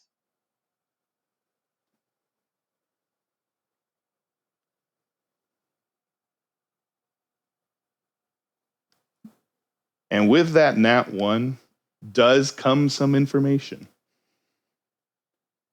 You see and recollect everything you just experienced, but now you feel, in a way, slightly attuned-ish. It's not really an attunable thing, but you feel almost attuned. It's kind of the best way I can describe it. To Good, this 'cause I'm out sigil. of attunement slots. I can't- That's fine. Yeah. I'm not going to make you. Yeah, this is not an attunement thing. You're good. You're like, dang it. I'm out of slots. All 4 of them are filled. We're all occupied. But you feel as you hold this sigil, and it's If I need it, I'll get one later. there you go. It's gently kind of trying not to sound weird about it, but it's gently like coursing in place, shaking just gently. And you now have a strong sense that this amber shard that it is looking for is relatively nearby, even though it's not at the same time. But you are getting a strong sense itself coming from the lake that this sigil is trying to find that amber shard. It is acting like a compass. Lieutenant Thane goes, like a... I'm sorry, how does this gem show you the way?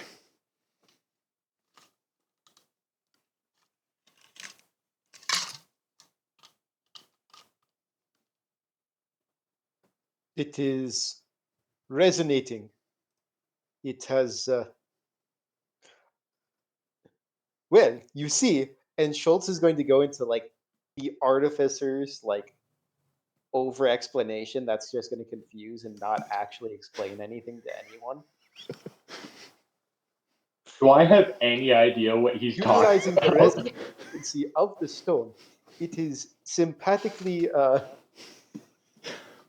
I'll say for the sake of Resonate. exposition, you do that. You absolutely explain. And right now, at first, while you're explaining, Wenceslas and Lieutenant Thane are probably just, they're honed in on you. But as you probably don't witness, the wizards and sorcerers behind you are just writing down notes fervently and just furiously going through their cart, trying to take notes and trying to gather what information they can, hanging on every word you're saying. Carl is going to nod knowingly. Do I need to make a deception check? Do you? I would not understand what he's saying. I would say in this case, it's not deception. You can just say, sure, I got you. Okay, but like... Unless he's inciting you. Unless he's inciting you. Then we can go ahead and make it a smile and roll. nod, boys. Smile and nod. Yeah. Smile and nod. I will say, after hearing this exposition, the wizards do go, one of them pipes up and goes, yes, the Nexus Shard. I believe... Yes, there is one. It is somewhere in this mountain range, as far as the studies have shown, but no one has really seen or heard from them. They were more or less lost to myth. But you feel that connection. And if it's it, he's got the connection. If it's in that lake,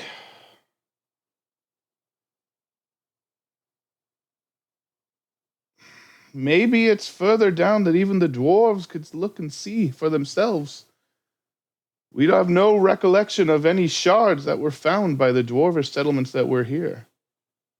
So perhaps it has been hiding. Have any potions of water breathing? Ah, yes. And he immediately just starts pulling up his suitcase, as it were, in his bag of holdings, and he just starts kind of rummaging through. And Lieutenant Thane is just kind of like silent in this moment, usually quick to order around, but is just kind of silently observing in kind of fascination, curiosity, and nervousness all at the same time. As the wizard kind of just throws things aside, he just goes, yes, these, I believe, could help. He is actually going to hand out 4 scrolls of water breathing. Okay.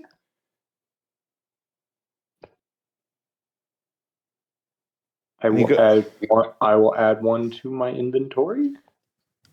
Do you want me to add the rest then, or? Well, the other one's going to be for Brent. You can take them all for now. Like, we can figure this out like when we actually need to use them. If you just want to take them, that's fine. Well, okay. You take one. I guess I'll take 2.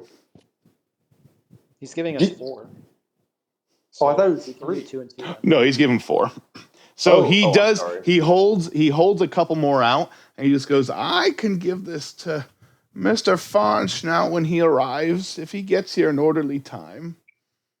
I don't know how long he will be, but we would be happy to let him know what is transpiring. But here, perhaps I can help you along. I don't know where this journey is about to take you, but I want him to have easy access to you." And he will actually dig into his own pockets this time.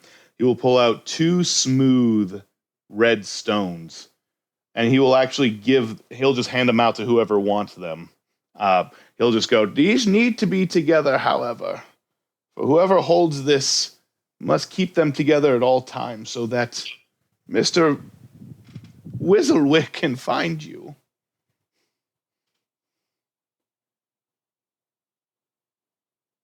And he just holds out the stones to whoever wants them. It doesn't explain what it actually is. They're like locating beacon, he said. They're what? They're like a locating beacon. Long story short, this will allow Mr. Whistlewick to find you when he does arrive, and allow him to arrive quickly to you. That way, he can assist you quicker than we could from here on the land. I don't know, again, where it will take you, but I feel those stones will at least aid him in getting to you. As long as you have it on your person, he will have no issue finding you. All right. So it tells whoever else is holding one of these where everyone else is. Yes. So you could see him holding another stone in his hand, and he is pocketing that one. But he's giving the 2 to you guys to hold on to for above table Brent to find you. Yeah. But So if you just want to take those, Joe? Hmm? You just want to take those in your inventory? Well, I mean, you should have one too. No, they have to stay together. That's city. Wait, what? Oh, the that's two right. the 2 stones have to stay together to be found. Yes. If they get separated, it does not work. Oh. All right. I know it's the magic of things. It's a curious thing, but trust me, it's sound magic there that you have.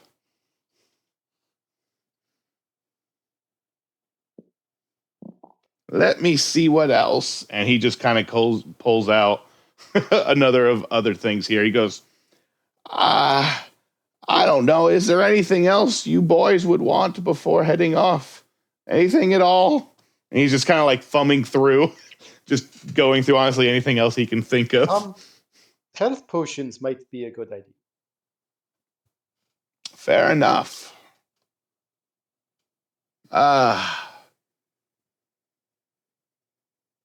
John, you're worrying me. You're giving us a lot of magic shit. I'm the Nick Fury of DMs.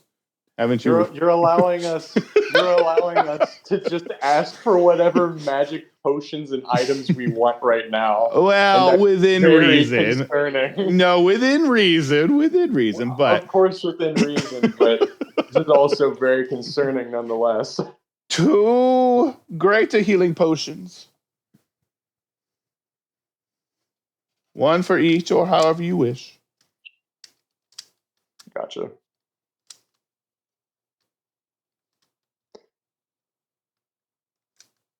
All right, I will add 1 to my. So it's greater. Yeah, greater.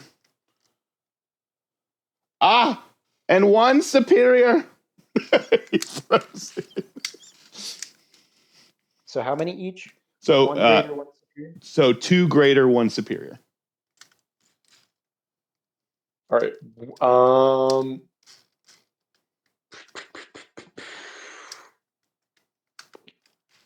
Carl is going to say,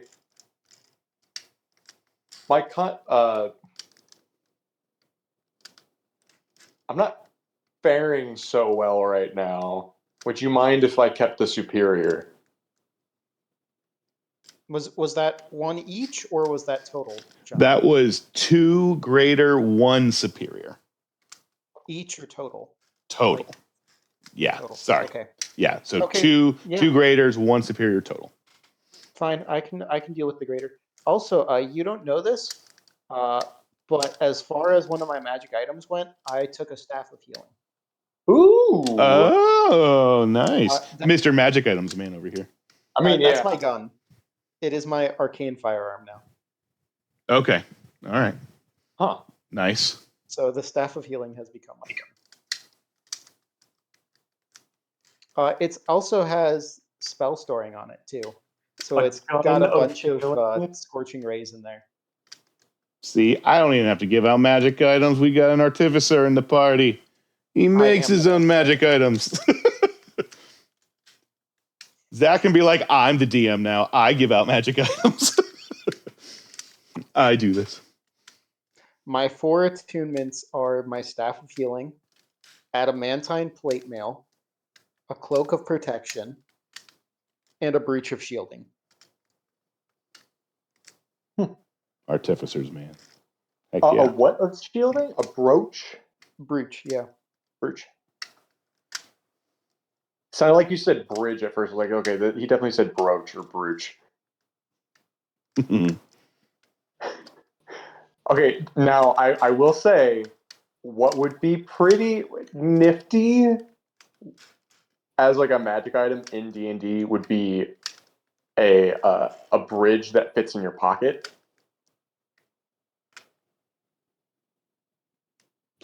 I mean, that would totally be feasible. I feel like there's a spell that does that though in Wall of Stone. You can make a bridge out of stone with that spell. I mean, utilizing illusion wizards. Illusion wizards can illusion wizards could also just do that. That is true. Really? They can just make illusion items actually real. Is that right, Zach? Yep. What? Yeah. Speaker was gonna have fun time. Yeah, Speaker's got some skills in the illusion for sure. I had no idea. Yeah. Zach and I talked about Speaker for a while, and I was like, oh man, you're a high level straight up illusion wizard. This is gonna be fun. But yeah, all right. So the wizards will kind of pack up their stuff though, and the one speaking to you guys though will just say, I will say, whatever this shard is capable of, I would say, since we don't know what it is we're dealing with, take care in how you transport it. I don't know, again, what form it will take or what it will be, but if you feel you need to put it away for safekeeping, you can use this. And he will actually go ahead and pull out, there is a magic item for this, but I can't remember the name. So I'm just going to say he gives you a ruby ring. And he will say, if you touch the object of your choosing with this ring, it will entrap the item within this ring for Schultz will safekeeping. take that one. Okay.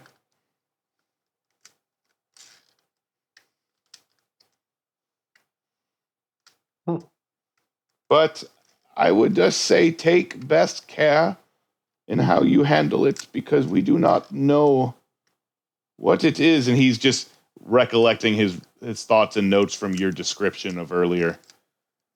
We don't know what we're dealing with, but in an effort for peace, it sounds like this is the route to go. And Lieutenant Thane will kind of pitch in.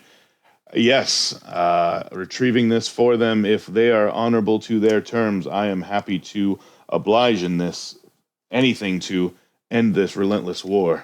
If they want to be rid of it, then I say they're willing to come to terms. I am with them in this for the first time. You notice a little bit of desperation in his voice, but firm in his words at the same time.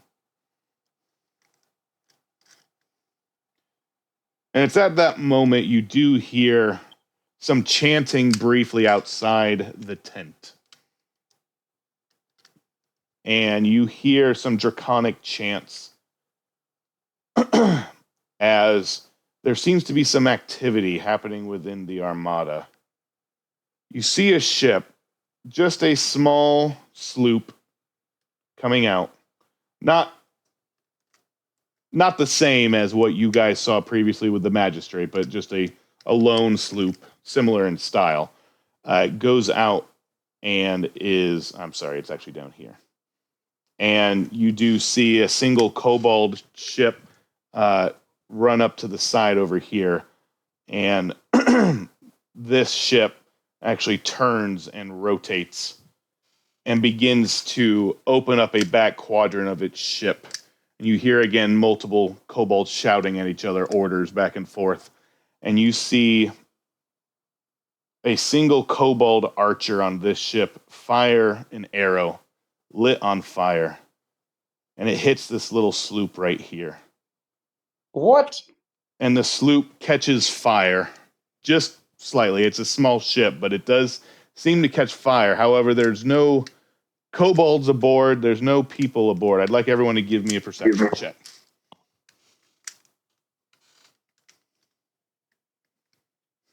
Perceptione.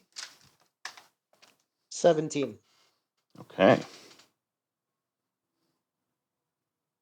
And Wenceslas? 8. Okay.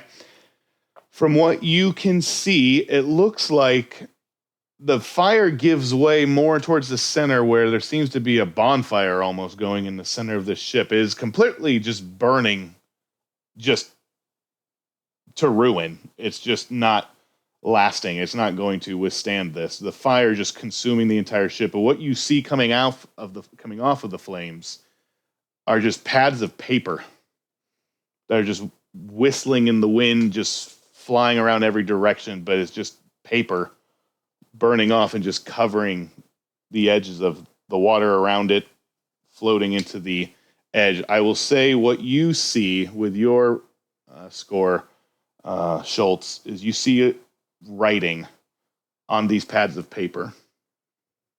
And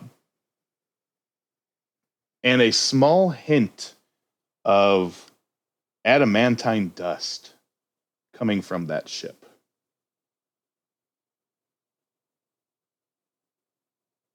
And as This is one of our ships, right? What's that? This is one of our ships, right? No. This is one of the kobold ships. This is a small sloop with pieces of paper. And as you see it, you do get a sense of just adamantine and mineral dust coming from that boat. And after that, the larger warship turns port side, but releases a door that opens up. into the lake. And you hear a command in Draconic, and you just see hordes of trash getting pushed out of the boat into the lake. But what you see is this junk is not junk. It's piles of toys, broken, ripped to pieces, and shredded. You see some that even have stains of blood across them, scratch marks, scrapes, dents, and it's just piles of toys, mixing now with the paper lit on fire floating about.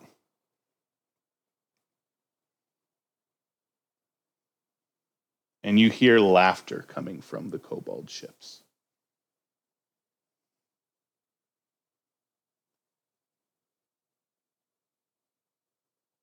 The guards looking around, seemingly unknown as to their thoughts as well. Several of the guards run down to the side, seemingly grabbing some of the scoops of trash of somewhat burnt paper and broken toys, and just kind of run back up. I don't understand, sir. What does this mean? And he just shows you what looks like child's toys. But again, you can't mistake their dismemberment and broken nature. You see, again, possibly recent blood spilled on these toys that have dried over time. But on the papers, you do see words written across them.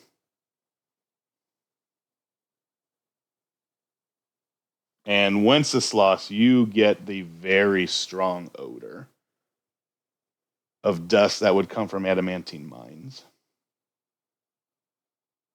When he smells that and he instantly puts two and two together, and he is not going to write. He is going to say, "Fucking barbarians." They are threatening us.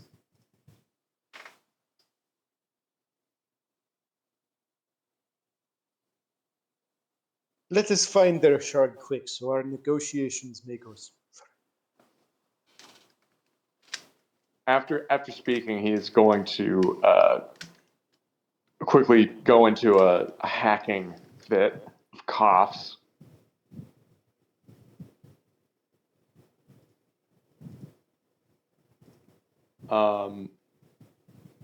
He is absolutely he is shaking full body with rage right now.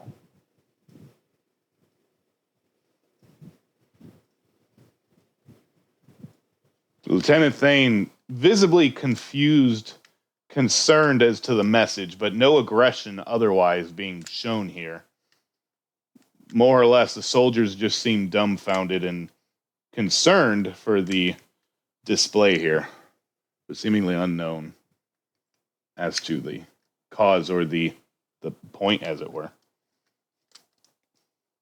The kobolds kind of He's going to write in the air in blood red, "They're mocking our dead."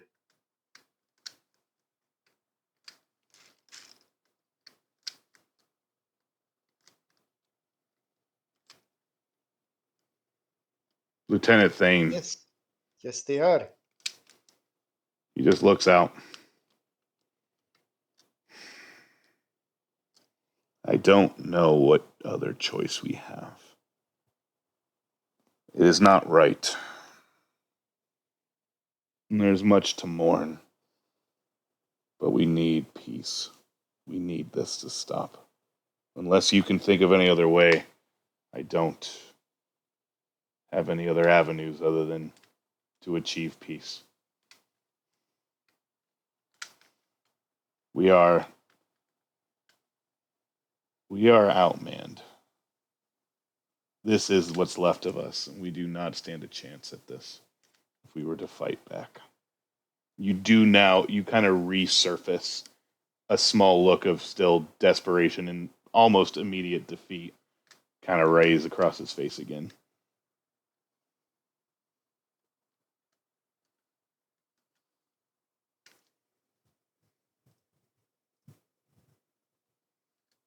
It's not right.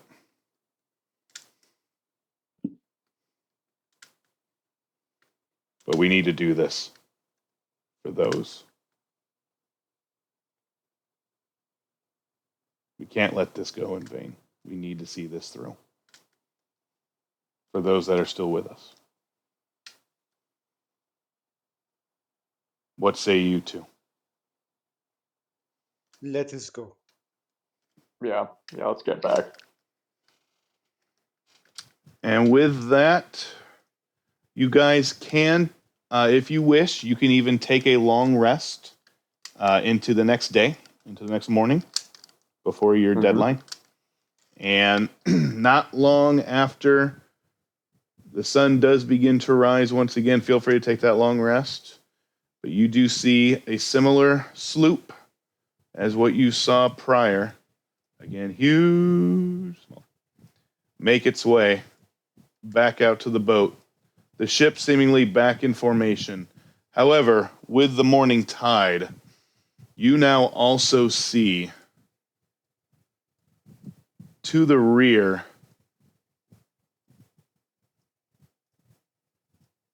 five new warships have entered this harbor, or the lake, I should say. Still very similar in structure and in nature. But now, these look like cage ships. And as you look across the armada, in these cages, I'd like you guys to make perception checks. Okay.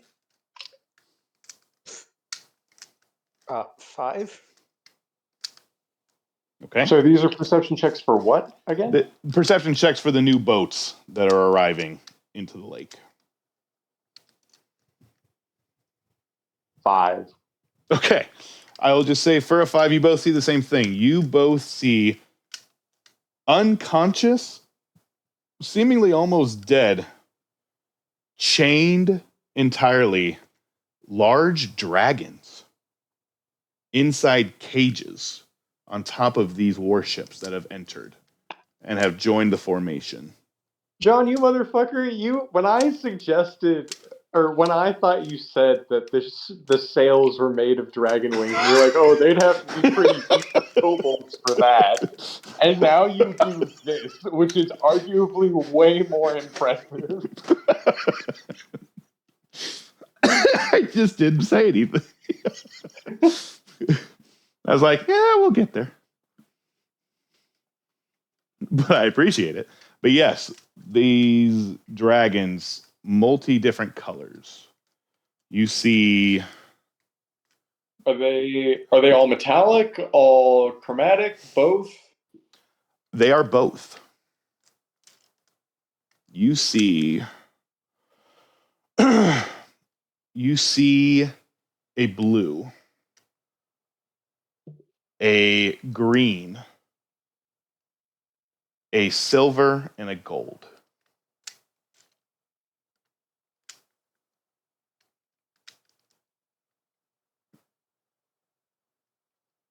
And they're just joined the armada, sitting far off, even behind the front ships that joined yesterday.